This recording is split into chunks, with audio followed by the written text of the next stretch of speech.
చర్చ ఏం జరుగుతున్నది, చర్చ ఏం చేయాలి? గవర్నమెంట్ మీద దుమ్మెత్తిపోయేనికి చర్చనా, లేకుంటే బడ్జెట్ మీద చర్చనా? బడ్జెట్ మీద మాట్లాడండి, బడ్జెట్ మీద మాట్లాడండి, బడ్జెట్ మీద మాట్లాడండి సార్. మీరు అవకాశం దొరికి చాలా ఆశ్చర్యంగా ఉంది, ఇది చాలా ఆశ్చర్యంగా ఉంది. మీరు first of all union budget లో మీకు మంచి అవకాశం దొరికింది మాట్లాడడానికి. బడ్జెట్ నిన్న పెట్టిన బడ్జెట్ మీద చర్చ జరగాలి. దాన్ని విడిచిపెట్టేసి మీ 10 సంవత్సరాల చరిత్రను చెప్తే ఎట్లా సార్? మీరు దానికి మళ్ళొకసారి అవకాశం ఇస్తా నేను, మీరు మాట్లాడుతురు. అదాని అంబానీ చర్చ 10 సంవత్సరాలది మొత్తం చెప్తురు. తప్పకుండా చెప్తాం సార్, చెప్తురు. గుజరాత్ మోడల్ చెప్తాం, చోటే బాయ్ బడే బాయ్ చెప్తాం, అదాని గురించి చెప్తాం, అన్ని చెప్తాం. కానీ అధ్యక్ష, మా నిబద్ధతను ప్రశ్నించినప్పుడు అడ్డగోలుగా ముఖ్యమంత్రి గారు మాట్లాడినప్పుడు తప్పకుండా సమాధానం చెప్పాల్సిన బాధ్యత మా మీద ఉంటుంది. వారు సబ్జెక్ట్లో ఉంటే మేము కూడా సబ్జెక్టులు ఉంటాం, వారు దాటితే మేము కూడా దాటాలి కదా సార్. అధ్యక్ష, ఒకటి మాత్రం వాస్తవం, మీరు చాలా గొప్పగా చెప్పినారు. యూనియన్ బడ్జెట్ మీద రాష్ట్ర ప్రభుత్వం చర్చ ఎక్కడ జరగాలి సార్? చర్చ ఇది కేంద్ర ప్రభుత్వంలో, కేంద్రంలో, పార్లమెంట్లో.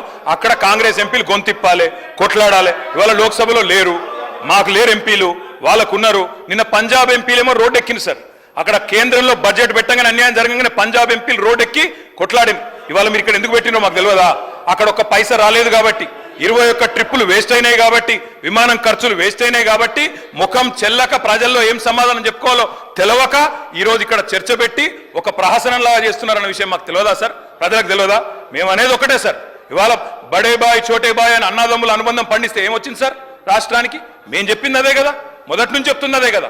దయచేసి నేను గౌరవ ప్రభుత్వాన్ని కోరుతా ఉన్నా, మీరు ఏ రకంగా దీన్ని ముందుకు తీసుకొని పోదామంటే మన రాష్ట్రానికి జరుగుతున్న అన్యాయం విషయంలో మేము తప్పకుండా మీకు అండగా నిలబడతాం, మేము మీతో కలిసి వస్తాం.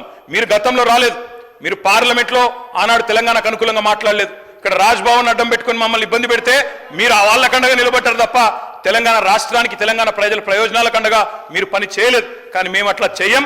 100కు 100% తప్పకుండా తెలంగాణ ప్రజల ప్రయోజనాలే పరమావిధిగా మేము నిలబడతాం.